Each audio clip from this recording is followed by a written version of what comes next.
I'm Tom Hartman in Washington, D.C., and here's what's coming up tonight on The Big Picture. What was conservative America like before Fox News and Rush Limbaugh came to town? And how have they helped to create an alternative reality in American politics? We'll pose that question and more to David Frum in tonight's Conversations with Great Minds. Also, what happened to the moderate Republican?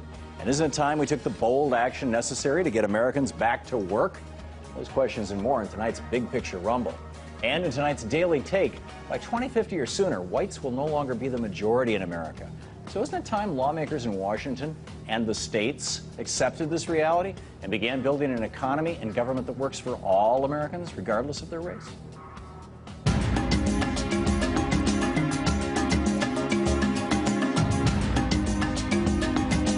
For tonight's Conversations with Great Minds, I'm joined by David Frum. David is a political commentator and journalist. Between 2001 and 2002, he was a speechwriter and special assistant to then-President George W. Bush.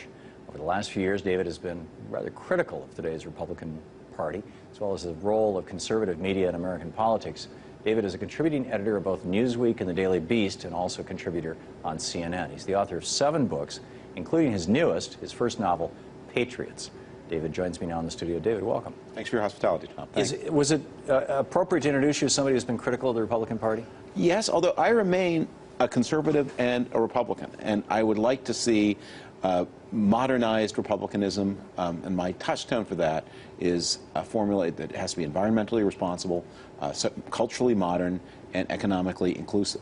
But every democracy has a party of the right and of the left. America needs one too, and I'm somebody who believes in market solutions. But you're using the word conservative and the word Republican in ways that I think many people, in fact the majority of probably the entire freshman house, right, would not acknowledge. Right. Well, you're using descriptions that almost sound like Eisenhower. But how this new wave of Republicans have been elected in a moment of national crisis. They've been elected in a moment of high emotion, and they've been elected in a way that has put them inside, I call it an alternative knowledge system, where they've got a specialized set of facts. There's an old saying, you're entitled to your opinion, but not to your own facts. Right. Well, we've pushed forward the frontiers of human rights, so now people are entitled to their own facts. And I think it has embittered the politics of the country. It has made solutions in this time of national crisis more difficult. It has led to worse results from a conservative point of view. From a conservative point of view, there was a better health plan that was available to be negotiated in 2010. The president would have paid a lot for Republican votes. And the topic that I've been trying to work through in my own mind over the past 3 years is, how did this happen? What can be done about it? And finally, I've turned to fiction as a way to understand it, or to help other people to understand it too. Yeah, and a brilliant and funny new book, Patriots. I want to get into that in the second part of our conversation, if that's all right with you. If we can just hang on with this for a minute. Conservative. What does that word mean to you? Well, Every country has shorthand, because in most of the democracies we're arguing about the same basic things. We're arguing about the role of the public sector versus the private sector. We're arguing about the benefits of security versus innovation. And so, the conservatives in Britain, the Gaullists in France, the conservatives in Canada, the liberals in Australia, Republicans in the United States. It's the same ecology. But what has happened in the United States, especially recently, is that there are some special factors in this political system that have pushed that party out of alignment with the other kinds of parties. And it has to do, I think, with the desperate fiscal situation of the United States, whereas everybody feels that the future holds only bad news. And there's an old saying that politics is the story of who gets what, when, and how. Well, now we are debating who will be disappointed and by how much. And I think that there are coalitions forming, and the conservative coalition formed more rapidly and intensely to make sure we are going to push the burden of adjustment off our people onto other people, our people being the richer, the older, and the whiter. And that doesn't seem to be working. Well, in the short term, it is working. I mean, the Republicans in 2010 did very well. But not on that overt agenda. Well, what is the Ryan plan? The Ryan plan says the burden of adjustment is going to be borne, that people over 55 and people who make more than a certain amount of money will be largely exempted from the burden of adjustment, and people under 55 and people who make less money, they will bear all of the burden of adjustment. You know that, and I know that, but I'll bet you 90% of Fox News viewers don't know that, or Patriot News Network viewers don't know that. That's the, that's the alternative knowledge system. And yeah, exactly, and probably 60–70% of Americans don't. But you know, within the Republican Party, when you ask Republicans, so how do you feel about, you know, would you accept if the choice comes down to new revenues or Medicare cuts? Even, and by the way, I am in favor of cuts, but if you put that to the Republican rank and file, they say no. I mean, the Republican Party, you know, not the activist base, people identify, that's a big bunch of people. And they're not going to be that different from the rest of America. They're going to share, when you have overwhelming consensus on things, they're going to share views. And a lot of the story of what has happened in American politics is how relatively small activist groups can capture parties and move them in very extreme directions. But that classical conservative, or that classical Republican, large R Republican, that is probably well reflected by the policies and presidencies of Eisenhower and Nixon, you know, before Nixon went crazy. The Republican of my dad was an Eisenhower Republican, and was very active in the party. And in fact, I went door to door for Barry Goldwater in 1964. I was 13 years old. 3 years later, I was getting arrested in East Lansing and you know, anti-war riots. But that party, you know, Dwight Eisenhower's famous letter to his brother Edgar in 1954. You know, there's this small number of oil millionaires who think that they can do away with Social Security and labor protections. Their number is small and they're stupid. Yeah. That party is, it seems, gone. I mean, well, you have Richard Lugar in Indiana. He's going to get wiped out this week. But that party, one of the things that I see with great foreboding is that, no, that party is there. It's just been, the leadership of the party has become much more radical than the rank and file. And they are taking risks. You know, one of the big differences between liberals and conservatives in America, if you believe people's self-description. Now, people don't always, most people don't follow politics very closely, and they don't always describe themselves very accurately, but still. About 20% of Americans call themselves liberal, and about 38 and now close to 40% of Americans call themselves conservatives. Now, when you're 20% of the population, you know you're in the minority. It is just so overwhelmingly true. So you know you have to do coalition politics. And so liberals are always ready to make deals with centrist Democrats, because otherwise they'll just lose. When you're 40%, you have this idea, one big push. That's all. It was so close to being the majority in the country. Why compromise? And in recent years, as the fiscal situation has gotten more desperate, and the economic situation, and as conservatives have had the non-benefit, but the imagined benefit of these new information systems that give them, you know, their own particular set of facts, that the temptation to take big risks, go for big results, has become stronger and stronger. Mitt Romney is the latest victim of it. I mean, there's a tragedy unfolding there of a very intelligent man who's being pushed into positions that he knows are not politically good for him, and that he struggles to avoid. He struggled to avoid endorsing a second tax cut. He struggled to avoid endorsing the Ryan plan, and he was pushed and pushed and pushed. This latest incident with his foreign policy spokesman is an example of this. Romney didn't want to see that person go, but he couldn't quite mobilize him to keep him either. Well, his father, George, was kind of an Eisenhower Republican. Well, his father George was an opponent of Barry Goldwater, who in 1960, whom you supported. And I remember George. I grew up in Michigan. He was my governor. So in 1964, that George Romney said, "I accept the Goldwater nomination, but I do not endorse it," and he refused to campaign for him. And that, by the way, is an important reason why he wasn't the nominee in 1968. And young Mitt, who was one of his father's closest political allies, a brilliant young man, they're very youngest son, they're very, very close, learned his father was too blunt, too confrontational, and his father ultimately lost the big prize.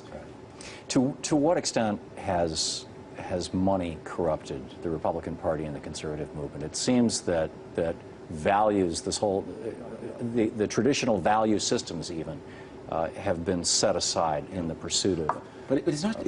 this is a place where you cannot distinguish the parties. That the wash of money through Washington has transformed everybody and everything. To avert to the book, that one of the villains of the book is a Democrat, a super lobbyist, who begins his life as an anti-apartheid campaigner, and he now has a big farm on the Eastern Shore, which he calls Mandela Farm, in honor to his old anti-apartheid. And he then. When people chat, he works for to help offshore jobs to India, and when people say to him, "How can you do this? I mean, you're a big liberal," and he says, "Well, I learned from the anti-apartheid struggle that justice is global, but it pays." But the money seems to have. I mean, right now, conservative PACs, Republican PACs are out fundraising Democratic PACs 8 to 1, 8 to 1. These super PACs. But the last two cycles, the Democrats did better. 2008, 2004. That was all pre-Citizens United. That's pre-Citizens United, but there'll be new frontiers in technology. It also has to do with where is the energy. You know, on the campaign finance is only a small part of the problem of the flow of money through the city. The question, though, is the Republican Party even still a legitimate Republican Party or a legitimate political party, or has it just become a shill for large transnational corporations and a small band of very loud, cranky billionaires?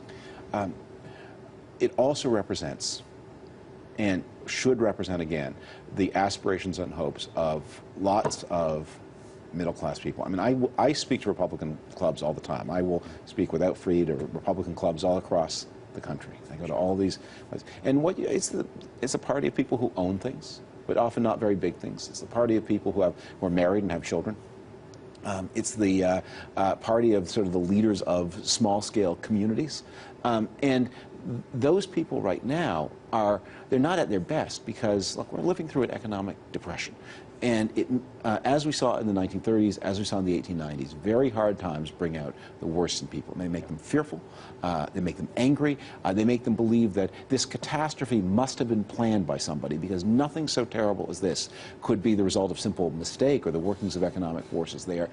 And you see that so much and you would have seen, by the way, had it happened that a Republican had won in 2008, you would see a lot of these emotions on the Democratic side. The Democrats are calmer because they are defending an incumbent president who is struggling to cope with these problems, not altogether successfully. Very, very interesting. We'll be back. More conversations with great minds with David Frum right after this break.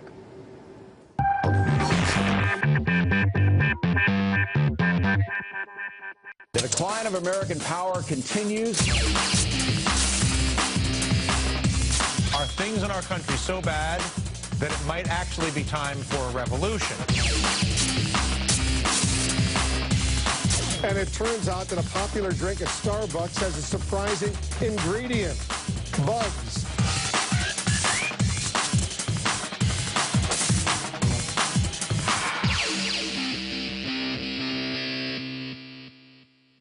You know how sometimes you see a story and it seems so whole and complete, you think you understand it, and then you glimpse something else. You hear or see some other part of it and realize everything you thought you knew, you don't know?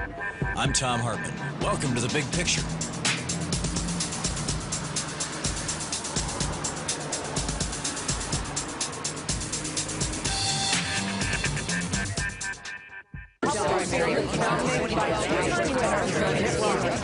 Welcome to the Ilona Show, where you'll get the real headlines with none of the mercy. The problem with the mainstream media today is that they're completely disconnected from the viewers and from what actually matters to those viewers. And so that's why young people just don't watch TV anymore. If they want news, they go online and read it. But we're trying to take those stories that people actually care about and transfer them back to TV.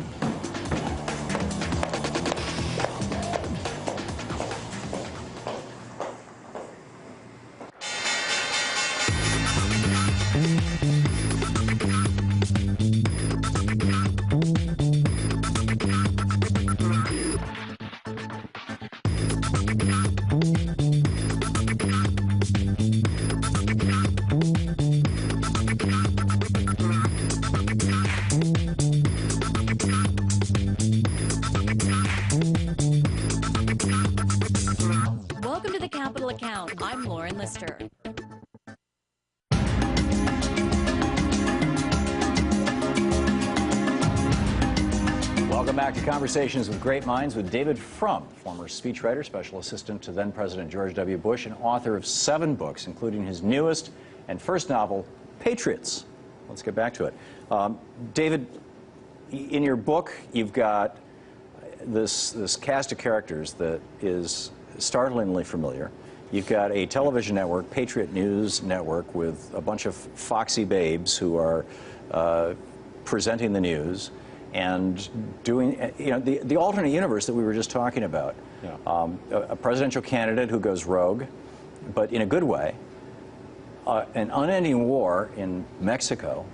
I don't want to give away too much of the book, but how did these pieces fit together? And what I wanted to do, what I wanted to do was to show people some of the reality of our politics without getting them distracted by their feelings about current issues. So I took a lot of the things that people feel most intensely about. I created this alternate world where we took them out of the way. So yeah, there's this long-running war, but it's not the war you know. And there's this terrible, unending depression. But we're very hazy about exactly what year it is. And we're very hazy about some of the recent past. They don't refer to people like Ronald Reagan or Richard Nixon. We know the Civil War occurred. We know World War II occurred. But beyond that, it's very hazy. Because I want to take you to the mechanism of politics.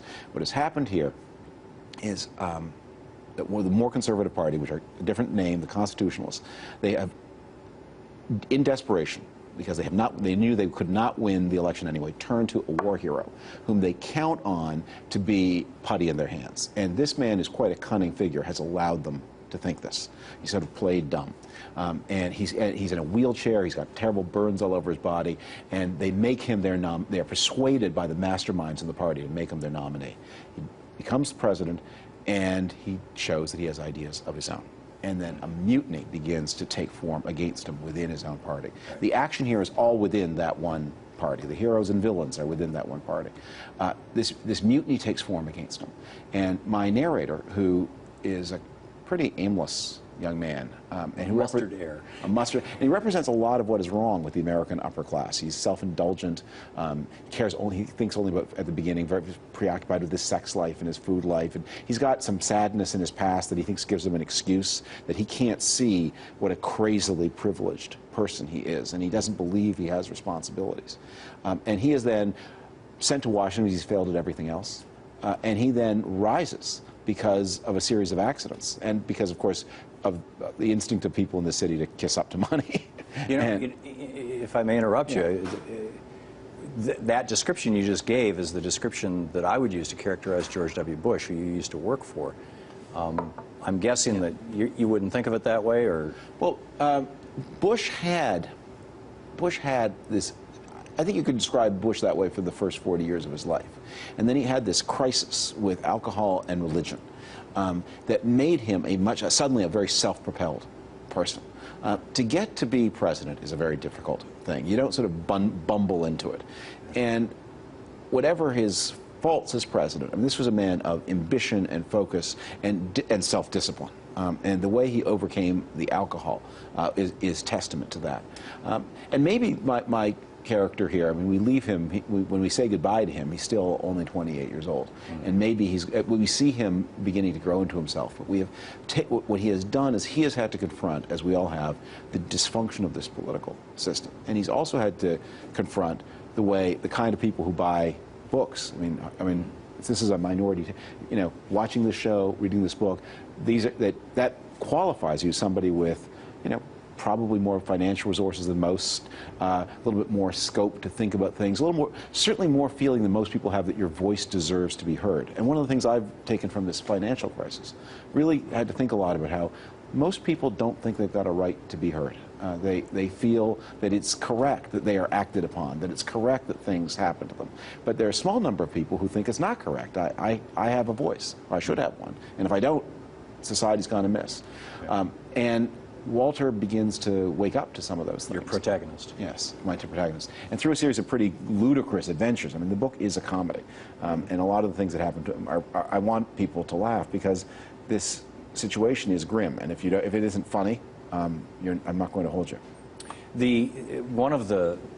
My sense of what you were calling for in the book, if it wouldn't be a stretch to suggest and you don't even need to acknowledge this, but it certainly seems to suggest that the book is, meta to real life. That the Patriot News is a call for a more rational Republican Party. Or, Well, one of the inspirational figures in the book is a senator, the last of the moderate senators, he's a Republican and constitutionalist from Rhode Island, and he mentors Walter.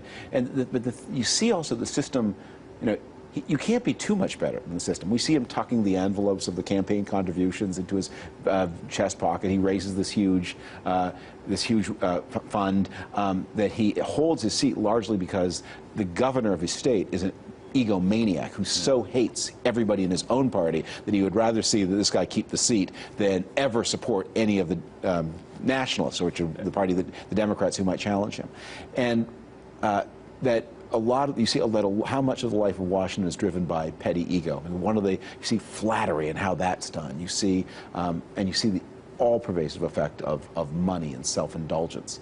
Hard to get a dinner reservation in Washington on a Thursday night. It actually is. I mean, I've lived here only 2 years, and one of the things that amazed me about Washington is what a bubble it is. I mean, yes. how much wealth is in this city. It's lobbyists started a couple $100,000 a year. It's just and there's thousands of them in this. Well, at one point, Walter, there's a radio host who's a real voice of the people. He's always excoriating the elites, right. And they arrange that Walter then goes to work for a taxpayer-funded group. I mean, because he's inadvertently becomes this hero of the hard right, and he goes to work for this taxpayer group. And one of his responsibilities is to book a private plane for this broadcaster. And he books a plane that the broadcaster doesn't think is appropriate to the broadcaster station, and he throws a fit in the private aviation terminal at Dulles Airport.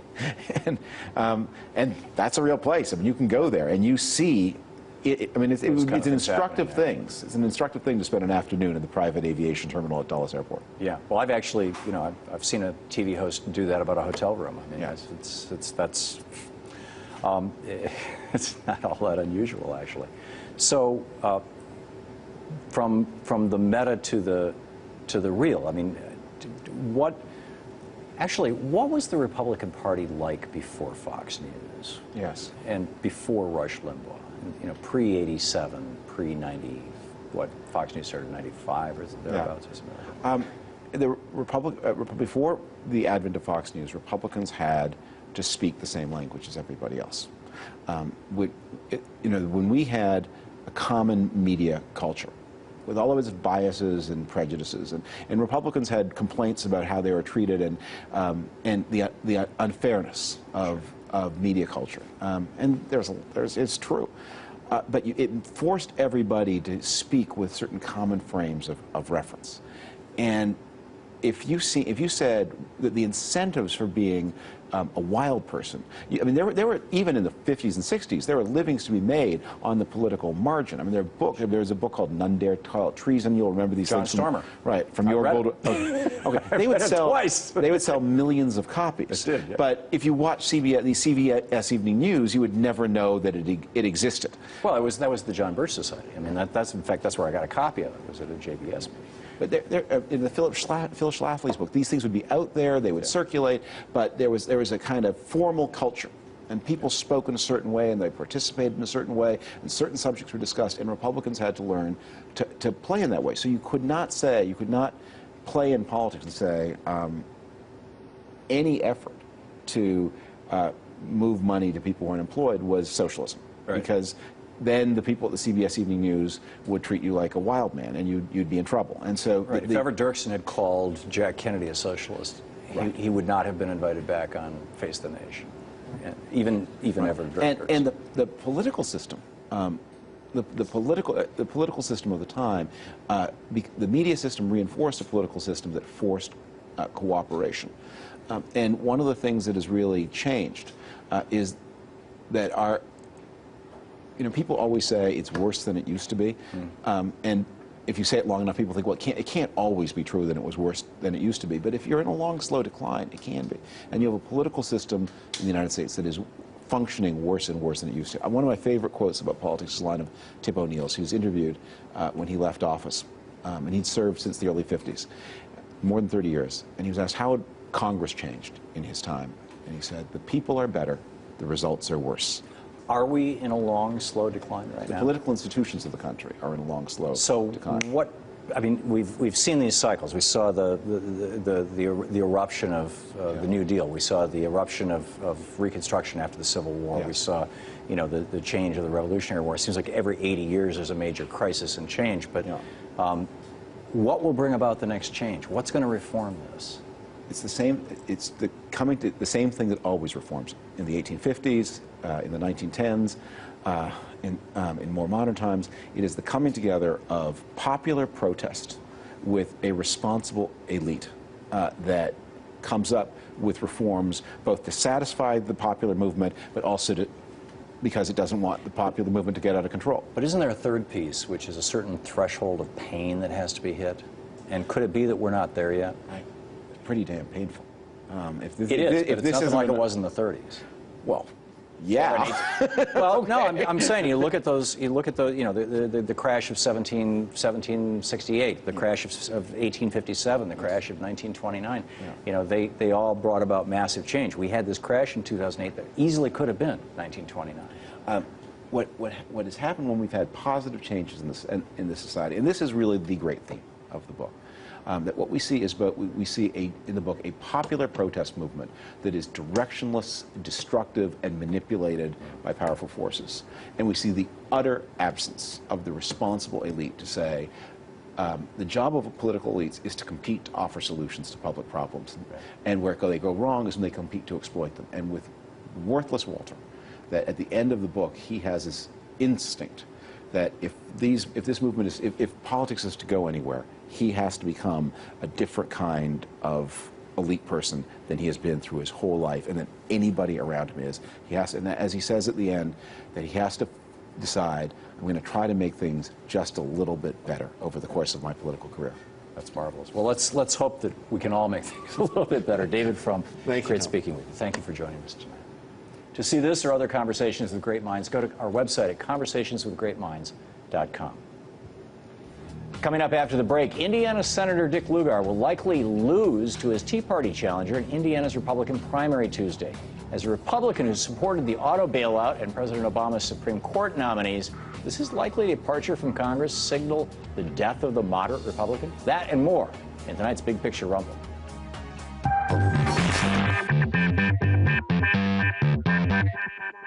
The decline of American power continues. Are things in our country so bad that it might actually be time for a revolution? And it turns out that a popular drink at Starbucks has a surprising ingredient: bugs.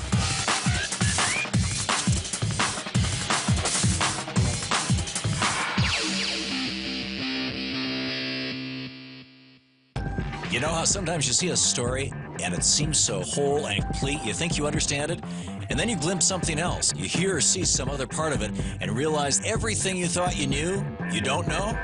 I'm Thom Hartmann. Welcome to The Big Picture.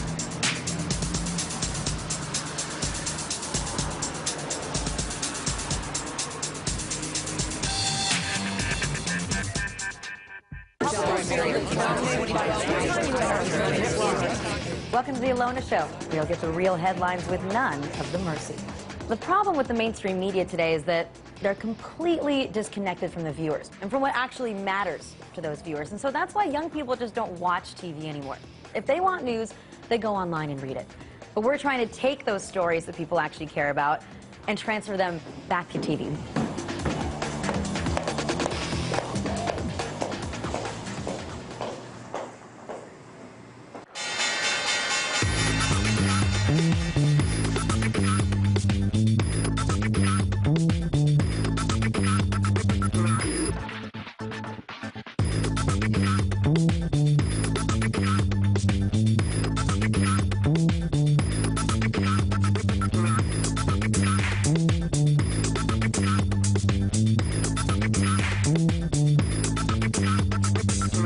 Welcome to the Capital Account. I'm Lauren Lister.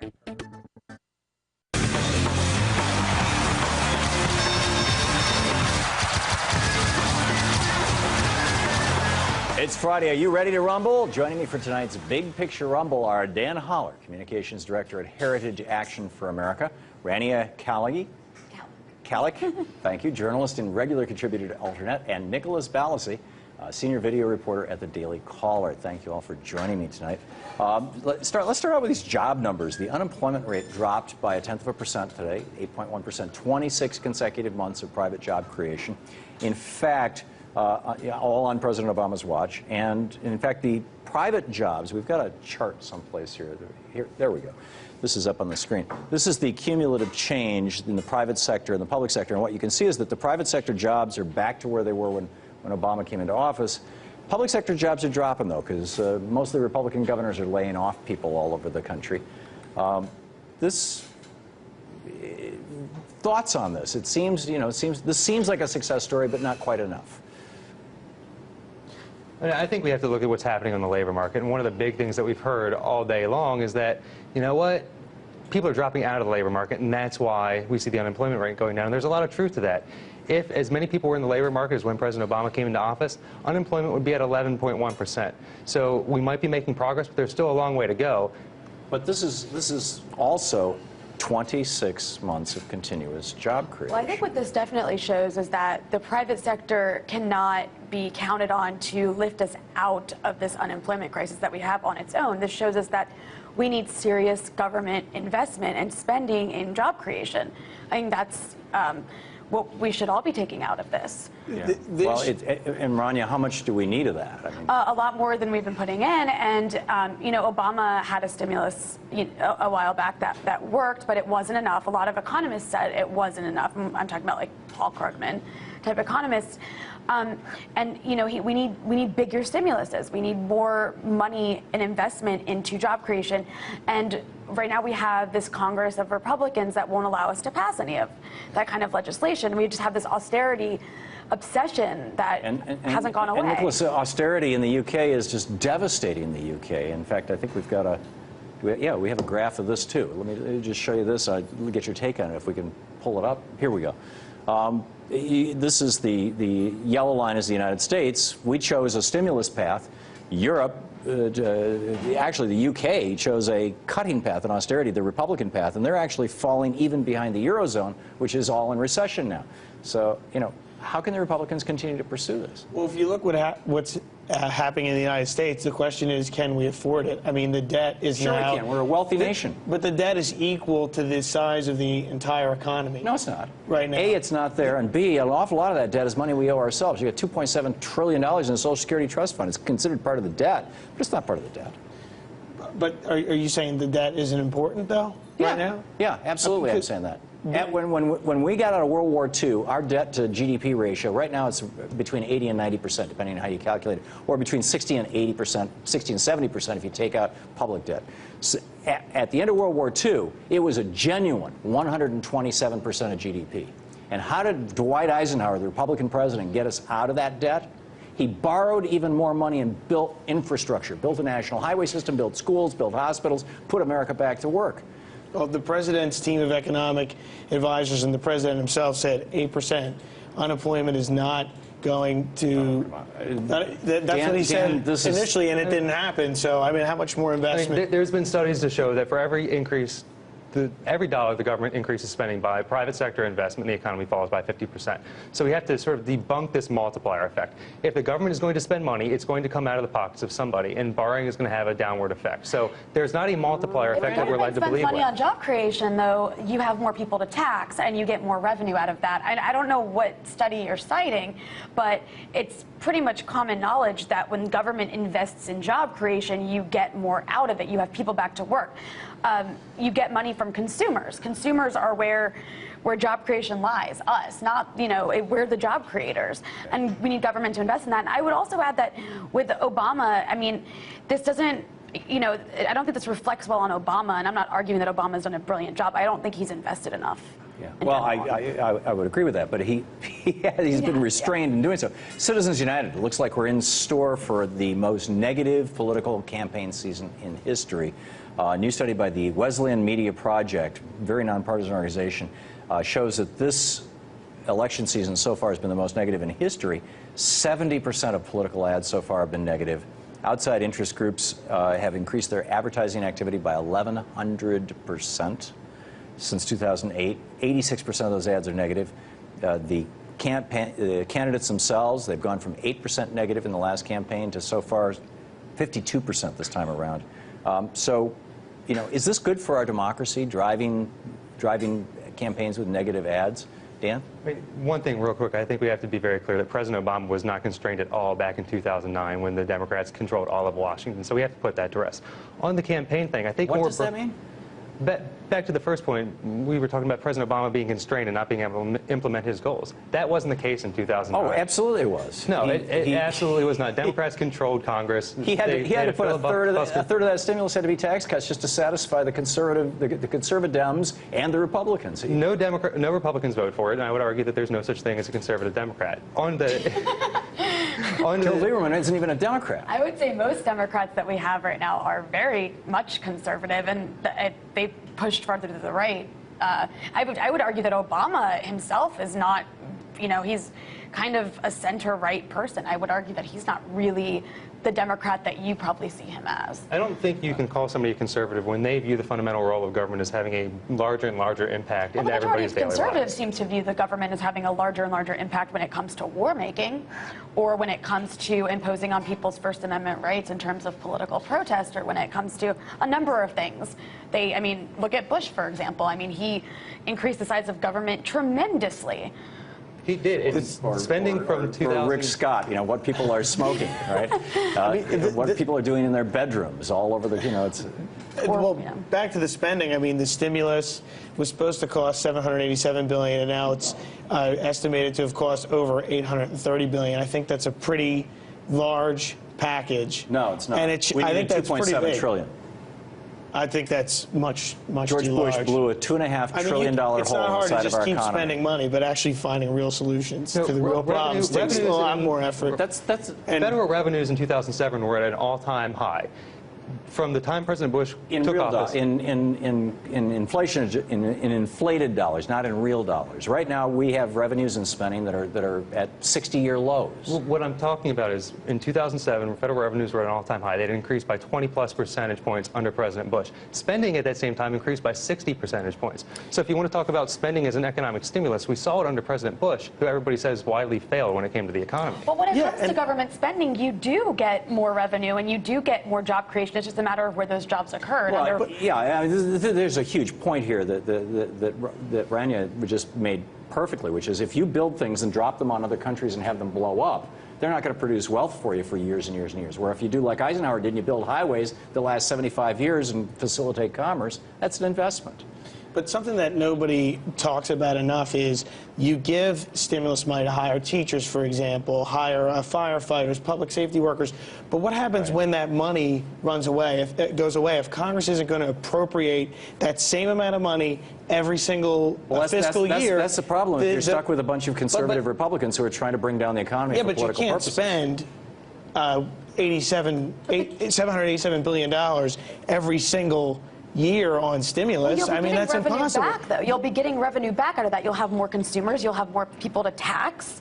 You're getting money out of that. But once that money goes away, those jobs are gone unless they're continuously funded with taxpayer money every single year. You have taxpayer money coming back from. Apropos of all of this is that the Tea Party seems to be the major force that's driving the idea that let's all bow down to Grover Norquist, that there shall be no taxes. Dick Lugar is in big trouble in the Republican long time, since 1976 this guy's been in the Senate, from Indiana, and he's 10 points down below a Tea Party guy. So, does this mean that the Republican Party, as we've known it since Reconstruction, is dead? I think what we're seeing is at the grassroots level is a lot of people voters saying, look, we want people who are going to say no. We're tired of all the debt. We're tired of huge amounts of deficits. And we know Reagan, Bush, and Bush who ran up most of that debt. So you want people to say, no, we're tired of the Republicans? I don't think people are looking at that. I think people are saying, what situation... Republicans aren't talking about that, but that's the truth. Here's the thing, though, is that I think everybody forgets, everybody assumes that the Tea Party was a reaction to President Obama. It wasn't. It was a reaction to President Bush and Republicans who blew an opportunity last decade to really fundamentally reshape government and make it smaller. They didn't. They expanded government under President Bush. I would highly disagree with that. President Obama really riled up the right. I mean, the right was terrified of him. The Tea Party came directly out of that fear. The history is very, very clear, is that the movement started before President Obama. It started during the bailouts. You're thinking of the Ron Paul. You're thinking of the Ron Paul movement of Tea Partiers. That's not the same as what we're talking about right now. And the Libertarians. I covered some protests right after the bank bailout under President George W. Bush, where people were angry about it. Whether you're an R or a D, people were angry that was happening. The banksters had robbed us and we're giving them cash, and they're still, lighting their cigars. A lot of them did bills. pay the money back. A lot of the banks. And people aren't getting upset at Dick Lugar because he's President Obama. People are upset at Dick Lugar because of the way he's voted in the past, and he voted for all this increased spending. He supported to bail out the auto industry. He supported the START nuclear treaty, and he supported the 2 Obama Supreme Court nominees who were moderates. Well, to go back to your original question about is there room for moderate Republicans, in what we're seeing right now with Republicans in states and nationwide, you're just seeing this sort of regression. Backwards when it comes to women's rights, when it comes to marriage equality, when it comes to the economy. It's all austerity. It's all, shrinking government, like drowning it in a bathtub. I mean, and this is what, this is the base of the Republican Party. This is what the base, I guess, wants now, is this sort of Tea Party-like figure. And I think you can see that really demonstrated with Mitt Romney and the way he flip-flopped on so many issues to appear more, right-wing, to appear more conservative, or, turn himself into a pretzel. Is Mitt Romney going to be able to can he pull a Tea Party along? I think what we're going to see in the general election is a lot of Tea Party groups are going to back Mitt Romney. I mean, they see that President Obama has increased the debt $5 trillion in his 3 years. I mean, that's more than President Bush in a shorter amount of time. Talk about the debt, though, as though it's something that Americans care about. Even people on the right care about jobs right now, because that's what's affecting their daily lives. Not this debt that's like years and years down the road that isn't an immediate problem. And the other thing that both Republicans and Democrats agree on is that they don't trust Washington, they don't trust Congress, they don't trust politicians. So when you have that dynamic... Because these politicians are just kowtowing to the big corporations. They're in the pockets of these big banks. I mean, even Democrats and Republicans both are in the pockets of these huge... We have just 30 seconds before the break. I have a really quick question. This is the Republican logo behind us, more or less. What's the deal with flipping the stars upside down? Betsy Ross had the star right side up. In 2000, when George Bush was running for president, they flipped him upside down. So now it's the satanic star instead of the American flag star. I don't understand why. Does anybody know? I didn't know that was a thing. It's a great question. It's a question for 12 years. I've been sitting going, hey, more Rumble coming up after the break.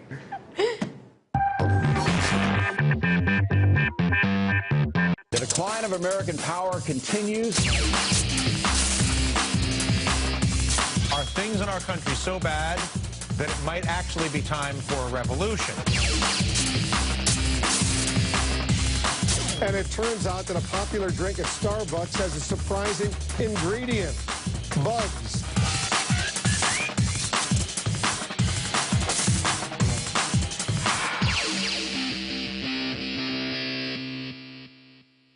You know how sometimes you see a story and it seems so whole and complete, you think you understand it, and then you glimpse something else. You hear or see some other part of it and realize everything you thought you knew, you don't know? I'm Thom Hartmann. Welcome to The Big Picture.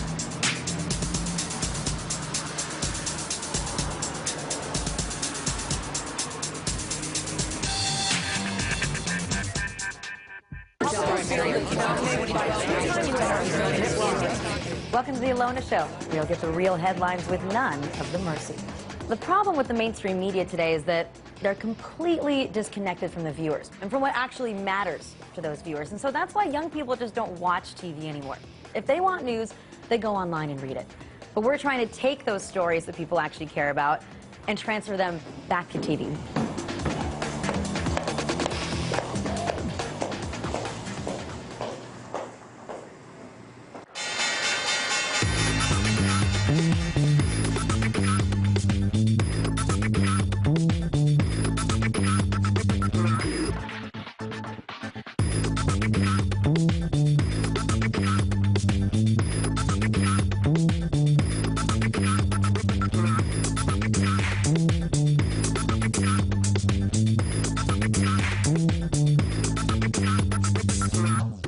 the Capital Account. I'm Lauren Lister.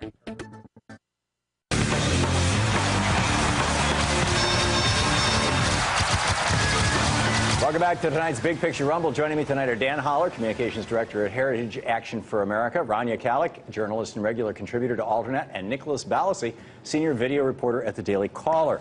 And thank you all for joining me, and I got it right. Florida Governor Rick Scott apparently thinks it's a good idea to arm up Republicans for the RNC convention coming up in Tampa later this year. The city said, you know, we're going to have some conflicting forces here. Let's make sure there's nothing that could be a weapon. And so they made crowbars illegal, string more than 6 inches. I guess they're worried about garroting people. I don't get it. Water guns, squirt guns. Maybe they think people will put LSD in them or something. I don't know what. But they just, you know, none of this stuff. So, and then the mayor, at the request of the police department apparently, goes to Rick Scott and says, can we also ban guns for 4 days? And Rick Scott says no. Which is not his job. The governor's job is not to interpret the Constitution. That's, you know, court's job. Are our rights, the 4 out of 5 Americans who don't own guns, the 99 out of 100, or probably more like 995 out of 1,000 Americans who don't walk around with guns, it's probably even a bigger number than that, aren't our rights to the pursuit of life, liberty, and happiness being stomped on by these gun nuts? Well, there are no guns allowed in the actual arena, the actual center, and there are no guns going to be allowed in the Secret Service protected area. Right, outside of that. Of course, but there's this whole city that's going to be filled with politicians from all over the planet. The hotels, the nightclubs, the restaurants, the strip bars, all the places where the lobbyists and the Republicans love to hang out. And there's people going to be packing heat? Really? And the Occupy protesters, I mean, did Rick Scott, I don't think he said it, but, you know, it's been in the mouth of more than one conservative commentator that Scott's doing a great job because these Republicans need to protect themselves from the Occupy people with their strength. I mean, basically, what the mayor asked was, hey, can you suspend the U.S. Constitution and the Florida Constitution for 4 days? Absolutely, that's in exactly New York City, they have a ban on guns. It's funny because in both Tampa and Charlotte, where the DNC is going to be in September, Charlotte, North Carolina, these concealed carry laws will not be put on hold, but the First Amendment will. And I think it really shows that when it comes to not just the right, but, you know, the guns rights advocates in general, the Second Amendment trumps everything else, even the First Amendment, right? So in Florida, you've got, I mean, a lot of these ordinances in Florida and Charlotte, and a lot of these sort of temporary, no string, no gas masks, no bottles of water that are empty that could be misconstrued as trash. You know, these things are all banned because they could be used as weapons. This is going to affect protesters. Protesters can actually get arrested. It will. Okay. Did you say quickfire? Irene, okay, thank you. Last question, quickfire. CEOs in America now, on average, make 206 times more than their workers, and in the Fortune 100, it's like way above that. So the question, pretty simple: are CEOs paid too much? You know, average CEO, Fortune 500, $10.2 million bucks. Yes. Okay. I hope to be a CEO someday, so I'm going to say no. That's the American dream. Okay. The American dream. I would say that's up to the shareholders. Yeah, I would say as long as the average income for a family doctor is $160,000 a year, a rocket scientist is $98,000 a year, and a brain surgeon is $700,000 a year, anybody who's making $10 million a year to move money around is wildly overpaid. But that's just my opinion. Anyhow, thank you all for being here tonight. Much appreciated.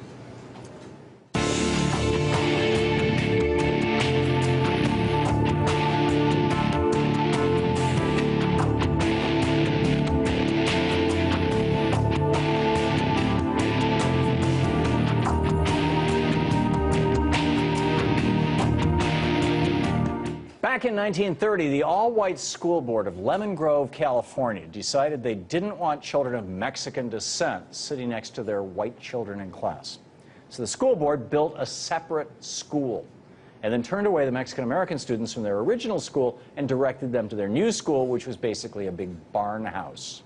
Within the local community, it became known as La Caballeriza, I believe, or the stable. But rather it was essentially referred to as a barn. They were going to redo it. It was going to be a single room, and 2 teachers were going to educate 70 children. So they were quite shocked and very unhappy because But rather than just accepting the new segregated school, the parents protested. They sought help from the Mexican consul in San Diego, eventually got legal representation, and won a court case against the Lemon Grove School Board, putting an end to the barnyard education plans. This happened more than 80 years ago, and today, history is repeating itself. Thanks to the radical anti-immigration law recently passed in Alabama, Hispanic children are afraid to go to school. That's because the law requires Alabama school officials to check the immigration status of kids in the public schools. 99% of the children in Alabama's K-12 public education system are American citizens.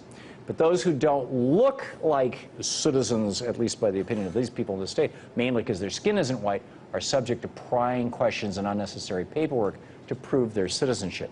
And while most were born here and are citizens, in some cases their parents are not. And they're terrified their parents will be identified and deported, and they'll end up orphans and wards of the state. A wrenching tearing apart of families that's already happened to more than 5,000 children in America just in the past year, and will likely happen to another 10,000 over the next 5 years. This creates a hostile educational environment, to say the very least, that's leading to record numbers of Hispanic students going absent from school. Since the law went into effect, Hispanic student absentee rates have tripled, while other students' absentee rates have remained flat. Also, since the law was passed, the dropout rate among Hispanic students has exploded. These troubling numbers caught the eye of the U.S. Justice Department, which wrote a letter to the state of Alabama on Thursday warning of the effects of this law on Hispanic students.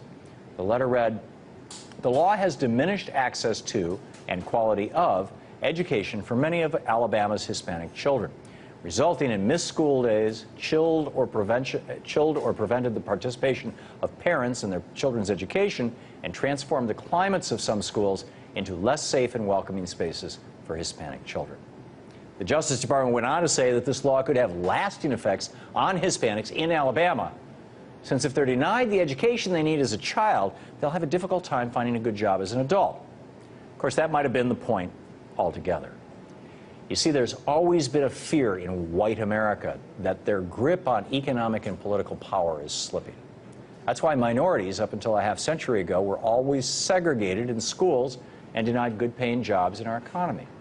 When a generation of minorities, whether they were black, Irish, Italian, or Hispanic, are denied an adequate education and equal access to our economy, it takes generations for that minority to recover. And while Irish and Italian Americans have recovered from generations of discrimination, probably largely because they're white, and overcome destructive stereotypes that suggested something was wrong with their genes, black Americans still have a long way to go to overcome hundreds of years of slavery, discrimination, and racism, as do Hispanics. President Lyndon Johnson made huge strides in giving minorities a chance to live the American dream. By desegregating schools and passing the Great Society legislation, minorities across America were lifted up, educated, and given a chance to pursue their dreams. And in the decades that followed, more and more minorities found themselves in the middle class, with their numbers growing along with their political power. That didn't sit too well with many in white America who found their privileged position in our nation threatened. So the campaign to reverse the strides made by LBJ to help minorities began, really got rolling. The Reagan tax cuts, the embrace of trickle-down economics in the 1980s, kept the mostly white Americans at the top of the economic ladder, firmly entrenched in their positions. The undoing of welfare and much of the Great Society in the 1980s and 1990s by Ronald Reagan and Bill Clinton ripped the social safety net out from under minorities who were just starting to get a footing in America after centuries of discrimination. And now there are the anti-immigration laws that make young Hispanic Americans afraid to go to school and work. And there are the voter ID laws that kick mostly minority voters off the rolls, silencing them in our democracy. These are the last gasps of a small group of racist, terrified, and frankly stupid white people in America. And those driving this assault don't even try to hide their fear. You can see it in books like Suicide of a Superpower, written by Pat Buchanan, which contains chapters titled The End of White America and The Death of Christian America. Or in flippant remarks by political figures like Joni Brunstetter, the wife of North Carolina State Representative Peter Brunstetter, who authored a bill banning same-sex marriage because, according to his wife, quote, the Caucasian race is diminishing, and therefore whites need to be, quote, reproducing with each other. America is changing rapidly, and the white racists among us can't stand it. For the first time, minorities and not whites made up the majority of baby births last year in the United States.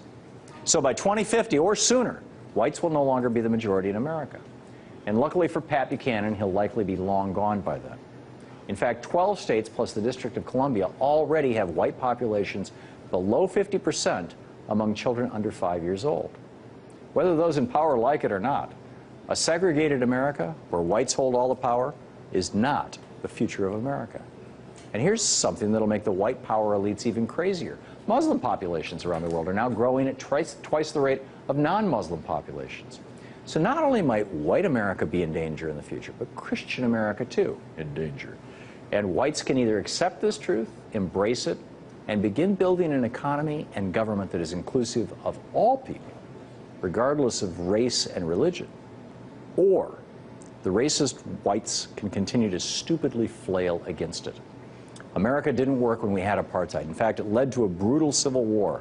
And the efforts of the white racists in Alabama and Arizona and Texas to reimpose apartheid won't work either. We the people means all of us. We're all just people here. That's it for the big picture tonight. For more information on the stories we covered, visit our websites at tomhartmann.com, freespeech.org, and RT.com. Also, check out our 2 YouTube channels. There are links at tomhartmann.com. This entire show is also available as a free video podcast on iTunes. And you can visit tomhartmann.com to download the audio podcast of our daily noon to 3 radio show. And we have a free Thom Hartmann iPhone and iPad app at the App Store. You can send us feedback at Twitter at Tom_Hartmann, on Facebook at Tom_Hartmann, on our blogs, message boards, and telephone comment line at tomhartmann.com. And don't forget, democracy begins with you. Get out there and get active. Tag You're It. See you next week.